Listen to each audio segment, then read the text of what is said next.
Hey everybody, hello and welcome back to channel info island. And guys, आज हम लेके आ चुके हैं एक बहुत ही इम्पोर्टेंट और बहुत ही ट्रेंडिंग टॉपिक जो कि अभी चल रहा है। वो है आरआरबी एनटीपीसी का एग्जाम जो कि साल 2025 में आपका होने वाला है।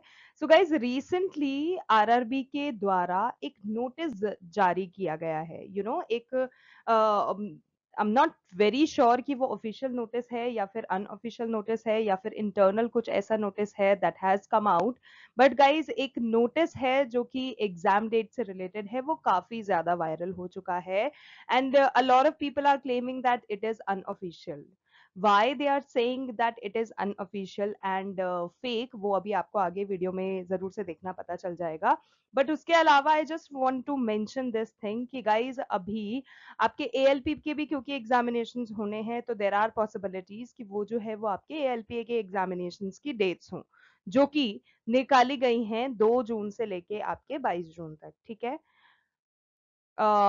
ओके, चलो अब इसमें हम जल्दी से डिस्कस कर लेते हैं और देख लेते हैं, चलो वीडियो में। एंड गाइस, वीडियो को जरूर से एंड तक देखना, क्योंकि इसमें आपको एग्जामिनेशन से रिलेटेड एक्सपेक्टेड क्वेश्चंस जो कि आपके आरआरबी एनटीपीसी के एग्जाम्स में पूछे जाने वाले हैं, वो हम आपको बताएंगे। अब मुद्दा तो यही है कि भाई एग्जाम्स हैं कब, क्योंकि कोई कह रहा है मई में है, कोई कह रहा है जून में है। जो डेट्स आई हैं वो आपको जून बता रही हैं, लेकिन बहुत से लोग ये भी कह रहे हैं क्योंकि अभी एएलपी के एग्जाम भी नहीं हुए हैं, तो वो भी अभी अप्रैल मई में कंडक्ट करवा दिए जाएंगे, उसके बाद ही तो एग्जाम्स होंगे। तो गाइस, बहुत सारे क्वेश्चंस हैं, बहुत सारी क्वेरीज हैं, आपके दिमाग में भी हैं, हमारे दिमाग में भी हैं। लेकिन क्योंकि हमें पता है अगर एग्जामिनेशन जून में होते हैं तो हमारे पास पूरा अप्रैल है, पूरा मई है, उसके बाद जाके जून आएगा, तो हम अच्छे से प्रिपेयर कर सकते हैं खुद को आरआरबी एनटीपीसी के एग्जाम्स के लिए। तो गाइज, इसीलिए हम आज के इस वीडियो में आपको ये तो बताएंगे ही वो वायरल नोटिस क्या है, क्या वो सच है, क्या झूठ है। उसके अलावा हम आपको कुछ ऐसे एक्सपेक्टेड क्वेश्चंस और प्रीवियस ईयर क्वेश्चंस जो कि बहुत इंपॉर्टेंट हैं, इस बार पेपर में आने की बहुत ज्यादा चांसेस हैं, वो भी बताएंगे, तो जरूर से देखिएगा। Okay guys, let's begin. So guys, सबसे पहले उस बात कर लेते हैं उस ट्रेंडिंग, उस वायरल नोटिस की जो कि रिसेंटली जारी किया गया है। तो गाइस, ये है वो नोटिस, इसको आप यहाँ पर देख सकते हो जो नोटिस है। तो गाइस, बहुत से लोग इसीलिए इसको अनऑफिशियल भी कह रहे हैं क्योंकि इसका फॉन्ट देखो सबसे पहले तो। ठीक है, इस तरह का जो फॉन्ट होता है वो ऑफिशियल वेबसाइट्स पर यूज नहीं किया जाता है। इसके अलावा अगर आप यहाँ पे देखोगे तो यहाँ पे आपको एरर भी दिखाई देगा। ठीक है, एनपीटीसी लिख दिया गया है एनटीपीसी की जगह। तो गाइज, ये जो है ये भी ऑफिशियली तो इस तरह की मिस्टेक्स सामने आएंगी नहीं, जब इतनी बड़ी मिनिस्ट्री है, इतना बड़ा रिक्रूटमेंट बोर्ड है, जब वो किसी ऑफिशियल स्टेटमेंट को लेकर आएगा तो obviously they will double check at least, right. तो ये तो हुआ उसके बारे में जिसके द्वारा हम ये हिंट लगा सकते हैं that it is kind of fake notice. लेकिन ऐसा गाइज, रेलवे बोर्ड के जितने भी पेपर हुए हैं उसकी हिस्ट्री अगर आप उठा के देखोगे तो ऐसा नहीं है कि पहले ऐसा नहीं हुआ है।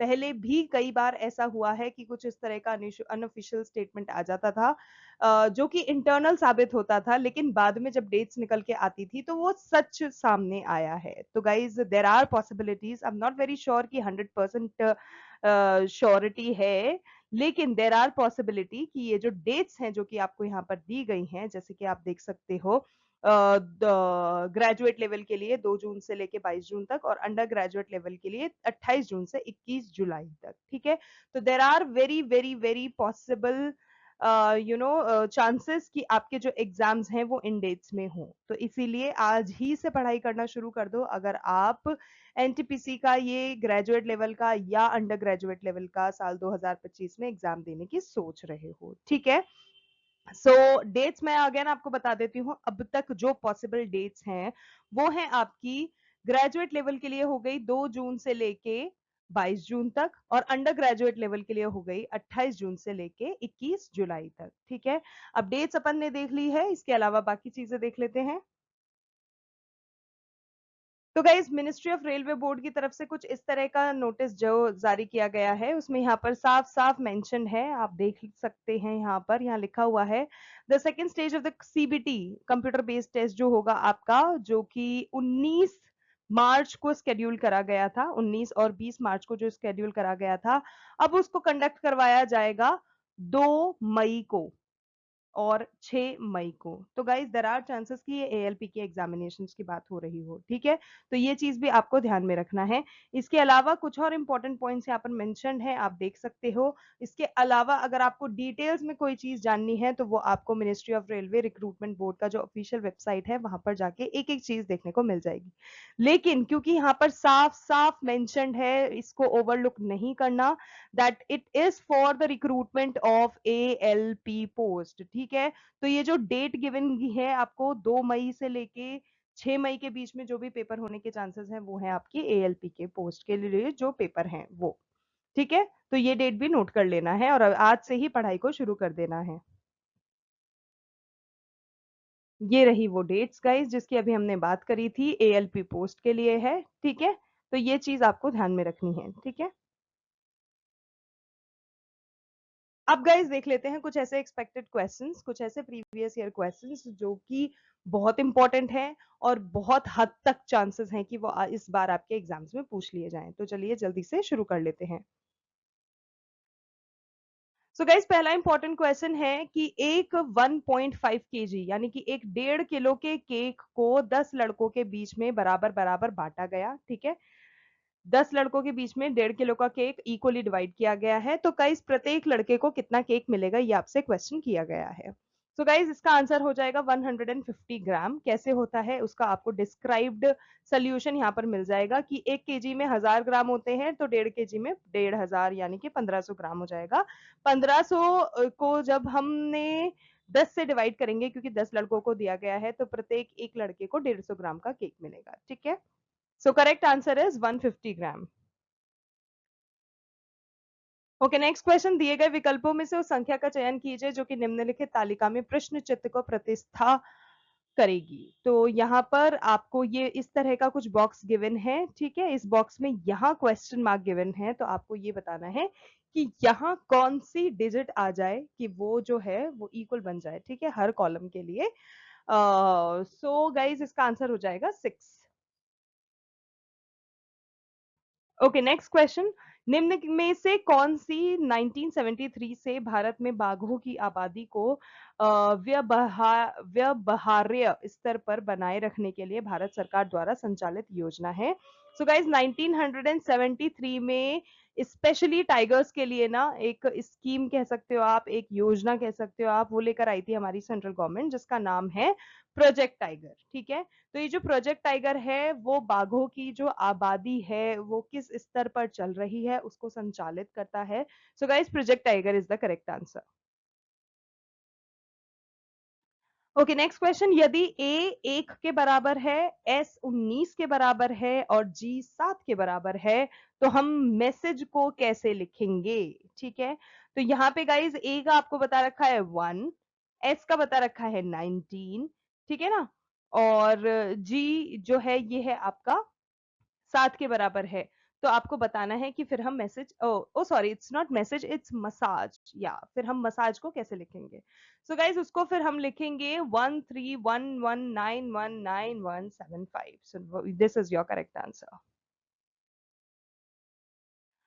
ओके नेक्स्ट क्वेश्चन, लड़कियों की एक पंक्ति में महुआ एक सिरे से 7वें स्थान पर है और दूसरे सिरे से 11वें स्थान पर है, ठीक है। अगर हम यहाँ से लाइन को देखें तो अगर इस सिरे से बात करें तो 7वें स्थान पर है, दूसरे सिरे से बात करें तो 11वें स्थान पर है। तो उस पंक्ति में जो लड़कियों की कुल संख्या है वो कितनी है। सो गाइज इसको निकालने के लिए आपको कुछ नहीं करना है, L plus R minus one कर देना है, जहां पर आपने 7 प्लस 11 माइनस वन कर देंगे तो आपके पास 18 माइनस वन यानी कि 17 would be the answer. Okay next question, यदि कोई धनराशि साधारण ब्याज की 5% वार्षिक दर पर 2% के बाद कुल राशि जो है वो 26,400 हो जाती है तो जो धनराशि है वो कितनी होगी। सो गाइज वो जो धनराशि है वो होगी आपकी 24,000 रुपए। ओके नेक्स्ट क्वेश्चन, डैश ने भारतीय और यूरोपीय शैलियों को एकीकृत करके मुंबई में ताजमहल पैलेस होटल का निर्माण किया। सो गाइस किसने किया, ये किया गया जमशेदजी टाटा के द्वारा, जिन्होंने भारतीय और यूरोपीय काफी शैलियों को एकीकृत करके मुंबई में जब ताजमहल पैलेस था उस होटल को बनवाया। So Jamshed ji Tata is the correct answer. Okay, next question, एक वयस्क मानव शरीर में हड्डियों की कुल संख्या कितनी होती है? सो गाइस इट इज 206, 206 हड्डियां।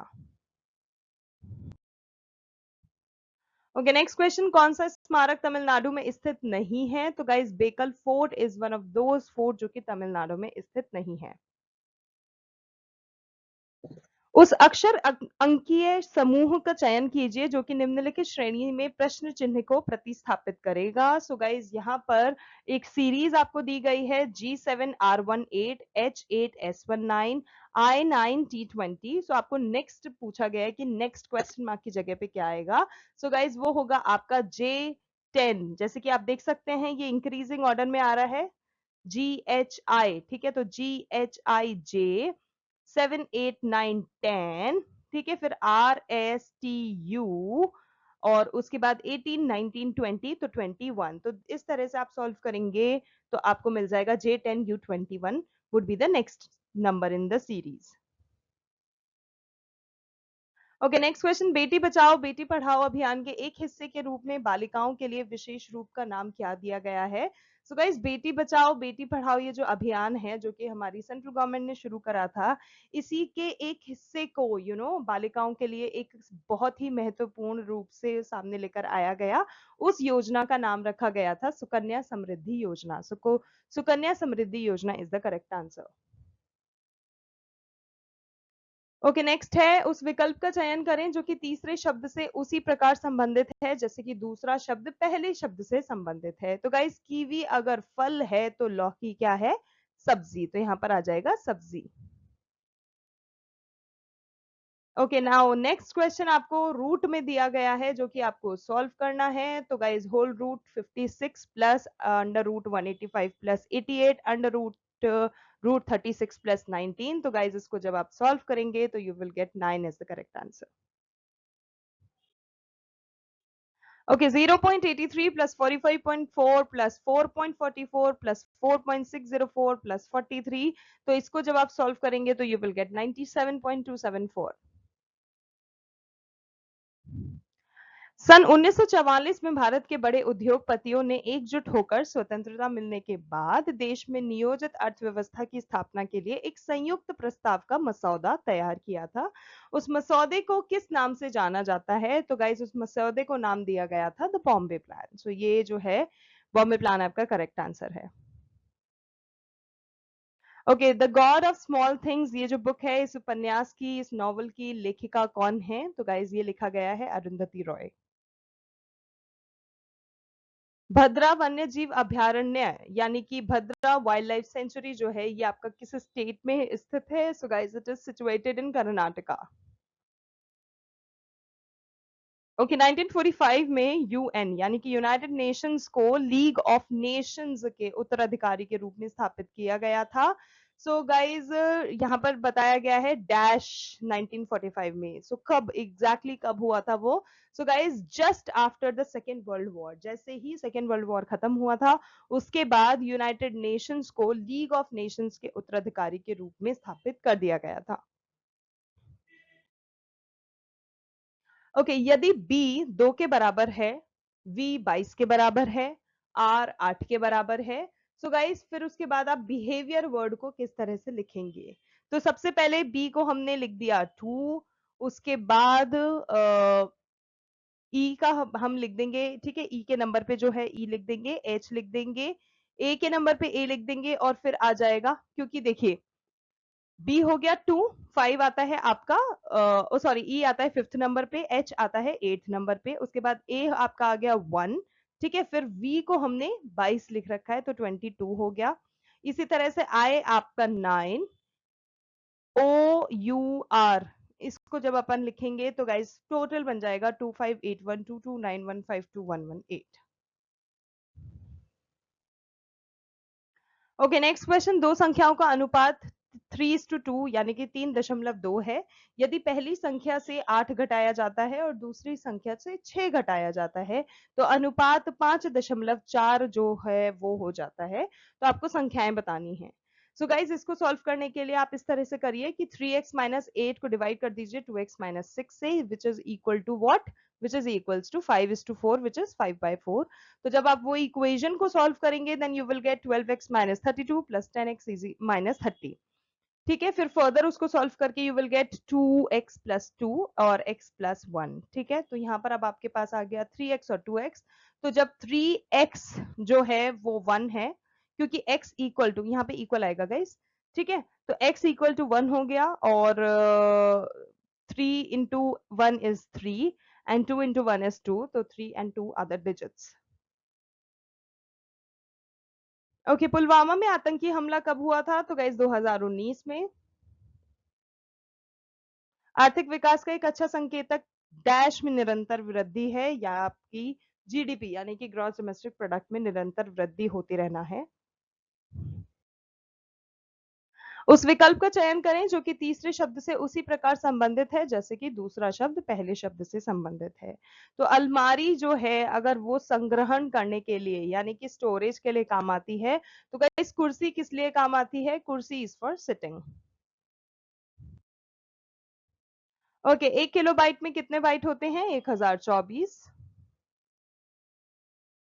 Full form of OCR, which is Optical Character Recognition। Bharat के संविधान के अनुसार संघ के रक्षा बलों का प्रमुख जो होता है वो कौन होता है? सो गाइस, जो संघ के रक्षा बलों का प्रमुख होता है वो होता है president, as per the constitution of India. निम्नलिखित में से किसने स्वदेशी आंदोलन के माध्यम से औपनिवेशिक शासन के लिए एक उदारवादी, क्रमिक और प्रेरक दृष्टिकोण की वकालत की?